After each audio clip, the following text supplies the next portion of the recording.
खुलुमबाय रायजोफोर दिनै फुंबिलिनि खौराङाव फिन खेबसेबाव बयखौ बरायनानै लाग्रोबाय। दासिमनि खौरांफोरा जाबाय। गिबि खौराङाव दङ बिटिसिनि एसेम्ब्लियाव थांनाय सानखालि मोनसे सिजन जथुमा जानानै थाङो।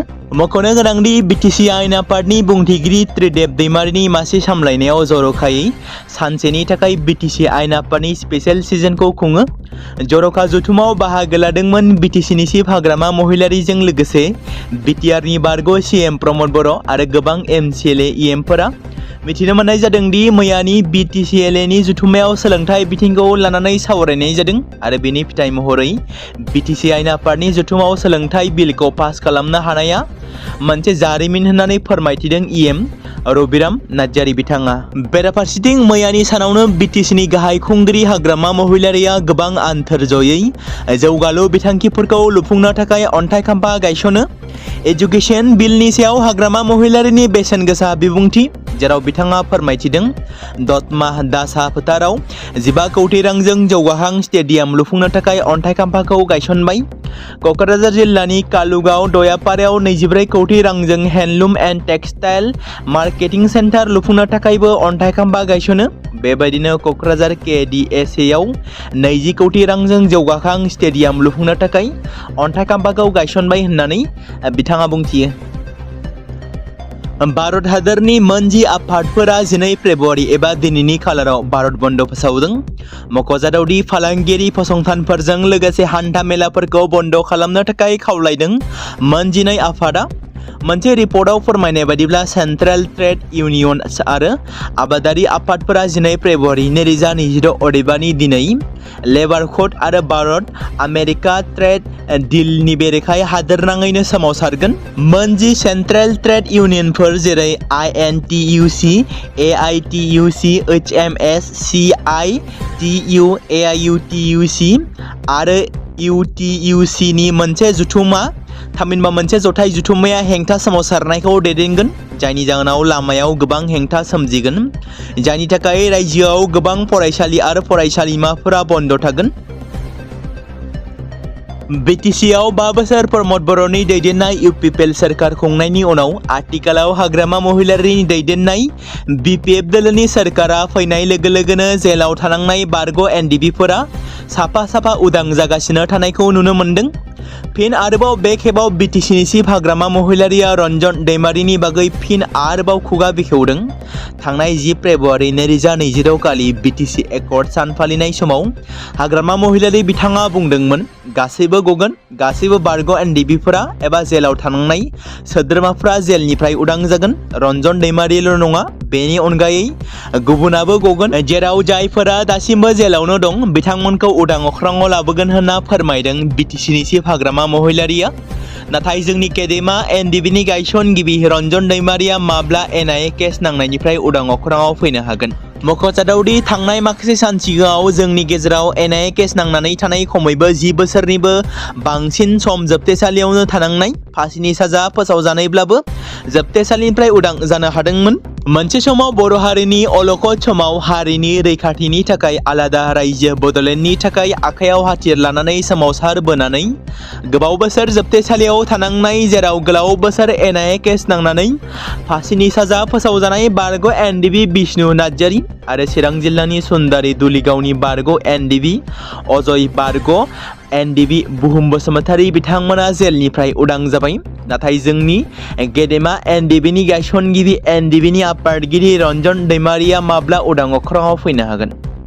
थांनाय माखासे सान सिगाङाव बिथां गेदेमानि NIA केसनि सुप्रिम कर्टआव मोनसे बेल हियारिं जानो गोनांमोन।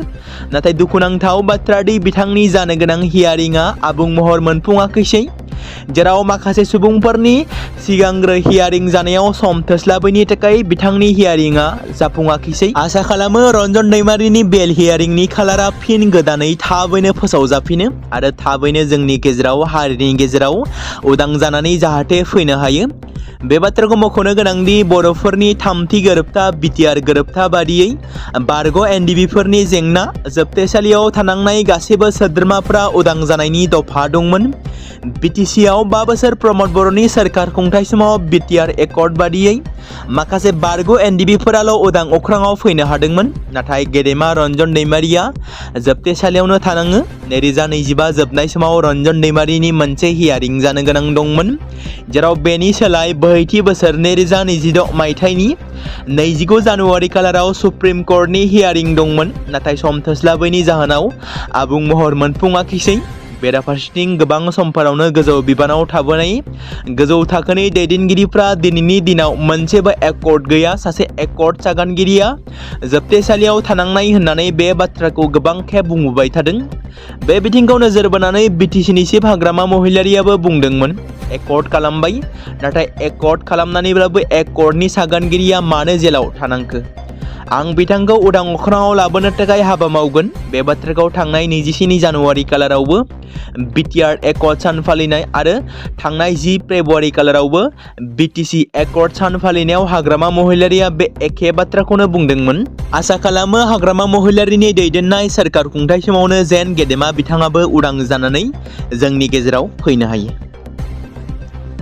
बिटिसिआव सोमजिदों ब्लेकमेल खालामनाय जाथाय। क'क्राझार जिल्लानि सिङाव थानाय बालाजान तिनिआलि आउटपस्टनि सिङाव थानाय सिम्बोरगाव तिंख्लांगुरि गामिनि बिरखां बसुमतारी मुंनि सासे सुबुङा थांनाय साननैसो सिगां सासे आइजोखौ नायजाथावै गाज्रि सावगारिखौ 2 लाख रां मोनखांनानैबो फेसबुक, वाट्सएप गोसारहोनायनि थाखाय सासे आइजोआ लाजिनाय मोननानै बालाजान तिनिआलि आउटपस्ट पुलिस स्टेशनाव गाज्रि दुथां ब्लेकमेल खालामग्रा बिरखां बसुमतारीखौ एफआइआर होबाय।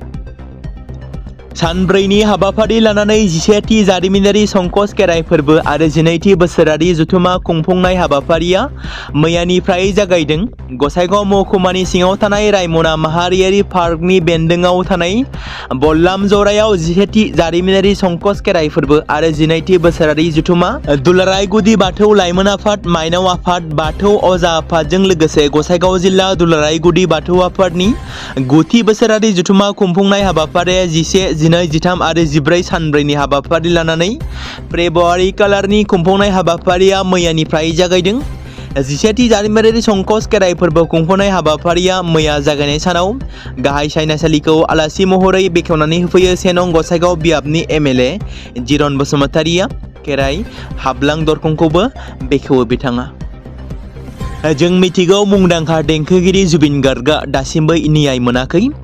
बे समाव फिन आरोबाव बिसि गरिमा सइकिया गार्गआ जुडिशियेल कमिसननि सिगाङाव फोरमायदों दि जेराव गरिमा सइकिया गार्गआ नैथि खेबनि थाखाय जुडिशियेल कमिसननि सिगाङाव साखि होदों, जुबिननि गुबै दायनिगिरिफोरखौ सिनायथिनानै थाबैनो नांगौ बादियै साजा होथारनांगौ होनना दाबि दैखांदों गरिमा सइकिया गार्गआ। दायनिगिरिफ्रा जुबिन गार्गनि बिजिरारि हाबाफारिखौ गोलाव खालामगासिनो दं। जुबिन गार्गखौ न्याय होआ अब्ला बियो सोरखार आरो रायजो राजाफोरनि फेलें जागोन। असुर गोहोखौ दबथायनांगौ आरो दायनिगिरिफोरखौ साजा होनांगौ। जुबिन गार्गनि बिजिरनायनि थाखाय मोनसे स्पेशेल बिजिरगिरि एबा बिजिरसालि गायसननांगौ। न्यायारि खान्थिया गोख्रै जानांगौ। गरिमा सइकिया गार्गआ बेफोर बाथ्राफोरखौ फोरमायदों। बर' थुनलाइ आफादनि आफादगिरि डक्टर सुरत नार्जारिया फोरमायनाय बादिब्ला बर' थुनलाइयारि आफादनि खावसे बोसोरारि थान्दै जथुम्माया फैगौ 22 फेब्रुवारि खालाराव अदालगुरि जिल्लायाव खुंफुंजागोन। मख'नो गोनांदि डक्टर सुरत नार्जारिनि दैदेननायाव चिरां जिल्लानि बरलागाव थेंफाख्रि फोथाराव थांनाय 10 जानुवारि खालि बर' थुनलाइ आफादनि थान्दै जथुम्मानि 65थि जथुम्मायाव डक्टर सुरत नार्जारिनि दैदेननायाव गोदान कमिटि दाफुंनो थाखाय मोनसे थान्दै जथुम्मा खुंनाय जादोंमोन। नाथाय बेयाव गोदानै बिबान सायख'नाया आद्रा जानानै थानायखौ नोजोर बोनानै बोहैथि दाननि 22 फेब्रुवारि खालाराव फिन थान्दै जथुमखौ खुंगोन होनना मिथिनो मोन्दों। जानानै थांनाय थान्दै मेलाव मोननै लेङाइ आफादगिरिनि मासिनि थाखाय डक्टर प्रेमानन्द मोसाहारि, प्रशान्त बर', बिनय कुमार नार्जारि, कमलाकान्त मोसाहारि बिथांमोननि मुंखौ थांखि लानाय जादोंमोन। रिजार्भ लेङाइ आफादगिरि मासिनि थाखाय नीलिमा बसुमतारी बिथांजोमोननि मुंखौ थांखि लानाय जादोंमोन। सनितपुर जिल्लानि बरसला ओनसोलाव 15 नं माहारियारि राजालामायाव जानानै थांनाय कंग्रेस पार्टीनि परिबर्तन जात्रानि हाबाफारिखौ एबा गारिखौ होबथानानै कंग्रेसनि दैदेनगिरिफोरखौ गाग्लोबग्रा बिजेपि दैदेनगिरि आरो मावथिफोरनि हेंथायै तेजपुर सदर पुलिस थानायाव एफआइआर होनाय जादों। मख'नो गोनांदि कंग्रेस पार्टीनि दैदेनगिरि रूप कलिता, त्रिशा बरा काकति आरो सुपुर्ण बरा बिथांमोना मैया मोनसे बिजिरनायनि थाखाय एफआइआर थिसनो आरो दायनिगिरिफोरखौ थाबैनो हमनो दाबि खालामो। मख'नो गोनांदि 7 फेब्रुवारि खालि बिहागुरियाव कंग्रेसनि परिबर्तन दावबायनाय समाव बिजेपिनि गुन्डागिरिफ्रा गारिखौ होथेनानै 3 आइजोफोरखौ गाग्लोबनायजों लोगोसे बिसोरनि मबाइल फनखौबो सेख'नो नाजादोंमोन, जायनि जाहोनाव आइजोफोरा जोखोम जानो गोनां जादोंमोन। बे बेलायाव कंग्रेस आइजोफोरा एफआइआरजों लोगोसे बिजेपि दैदेनगिरिफोरनि गुन्डागिरिफोरनि सावगारिखौ लानानै मोनसे स्ल'गान खालामदों। मेघालयनि सानजा जयन्तिया हिल जिल्लायाव जानानै थांनाय जाथायनि सायाव गोथौयै नोजोर होगासिनो दं, जेराव बावैसो सिगां आयेन बेरेखा खैला खनि बेफ्रुनायाव 30निबो बांसिन सुबुंनि जिउ खहा जानाया सोराङाव फैदों। मेघालयआव आयेन बेरेखा खैला खनि बेफ्रुनायाव 8 बुथारजानाय एबा थैनाय जाथायनि मुङाल' खौरां बिलाइयाव सावरायजादों, नाथाय बेनि बांसिन सुबुंफोरा जिउ गोमाबाय होननानै रिपर्टआव फोरमायथिदों।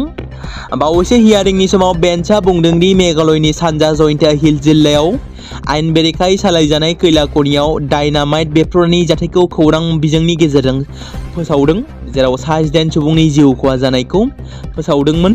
रिपर्टनि बादिब्ला बेयो 2021 मायथाइनि जुलाइ दाननिफ्राय जानाय मोनसे गेदेर खनिनि जाब्रबथायमोन। दिसपुर सेक्रेटारियेटआव जानाय मोनसे खौरांगिरि मेलनि गेजेरजों गिबि मन्त्रि डक्टर हिमन्त बिश्व शर्माया गोबां गोनांथार बाथ्रा फोसावदों। जों मिथिगौ रायजोनि गोबां जिल्लायाव आरो माखासे जिल्लानि गुबुन गुबुन जायगाफोराव माखासे दान सिगांनिफ्रायनो एभेक्शन खालामनानै आयेन बेरेखायै दखल खालामग्राफोरनि हाखौ उदां खालामनो हादोंमोन। बे बिथिंखौ नोजोर बोनानै गिबि मन्थ्रिया फोसावदों, दासिम 1,25,326 बिगा हाखौ एभेक्शन खालामनानै आयेन बेरेखा दखल खालामग्राफोरनिफ्राय उदां खालामनो हाबाय।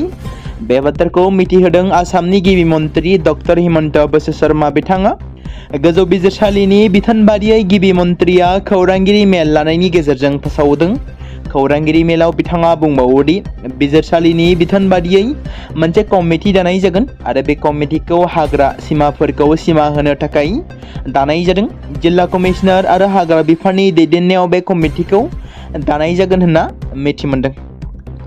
बर' सावथुन मुलुगनि बयजोंबो मिथिजानाय लोगोसे आसाम पुलिस कन्स्टेबलाव जब मावबाय थानाय रिंकी ब्रह्मआ थांनाय सानखालि 24थि बिटिसि एकर्ड सान अदेबानि 24थि बड'लेण्ड डेआव बाहागो लाहैनायाव माखासे सावगारि सेबखांनायखौ समाजारि बिजोङाव फोसावदों, जेराव फोसावनाय सावगारियाव नुनो मोन्दों हारिनि थाखाय दावहा नांनानै मुंख्लं जानानै थांनाय नखरनि सुबुंनियाव फावखुंग्रि रिंकी ब्रह्मआ बिबार बावनानै खुलुमदों आरो बिथांजोआ केपसनाव बेखौनो लिरदों दि मामा नोंखौ अरायबो गोसोखांगोन, जेराव बिथाङा दानानै दोनजानाय माखासे मुंख्लं नखरनि खाम्फाथिलियाव बिथाङा बिबारजों मान बावहैदों आरो बिथांजोआ खुलुमदों।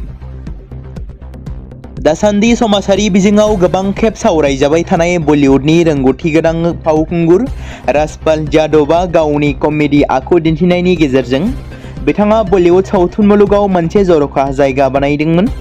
बिथाङा गावनि कमेडिनि थाखाय नायगिरिफोरनि गेजेराव जोबोद मुंदांखा जाबोदों, नाथाय दुखुनांथाव बाथ्रा दि बिथाङा दासान्दि गोब्राब समजों मोगा-मोगि जानांगासिनो दं। गोबाव समनिफ्राय थालांनाय चेक बाउन्सनि केसनि थाखाय बिथांखौ बावैसो सिगां दिल्लीनि तिहार जोबथेसालियाव दोननाय जादों। मोनसे रिपर्टनि बादिब्ला गिबियाव सावथुन रां थिसननायखौ लानानै नांज्लायनाय जादोंमोन, जाय उनाव मोनसे आयेनारि दावहायाव सोलायलांदोंमोन, जायनि उनाव फावखुंगुरा दिल्लीनि तिहार जेलाव गावखौ गथायनो गोनां जादोंमोन।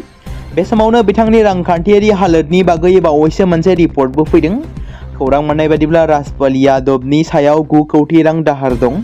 फावखुंगुरनि जोबथेसालियाव थानांनायनि खौरां फैनायनि उनाव फावखुंगुर सनु सूदआ गावनि मददखौ राजपालनिसिम बांहोदों, जेराव सनु सूदआ बुंदों राजपाल यादवआ गावनि फैनो गोनां उननि सावथुनाव फाव खालामगोन होनना फोरमायो आरो बेबादि खैफोद समाव गुबुन सेलिब्रिटिफोरखौबो राजपालनि फारसे मदद खालामनो थाखाय खावलायदों बिथाङा।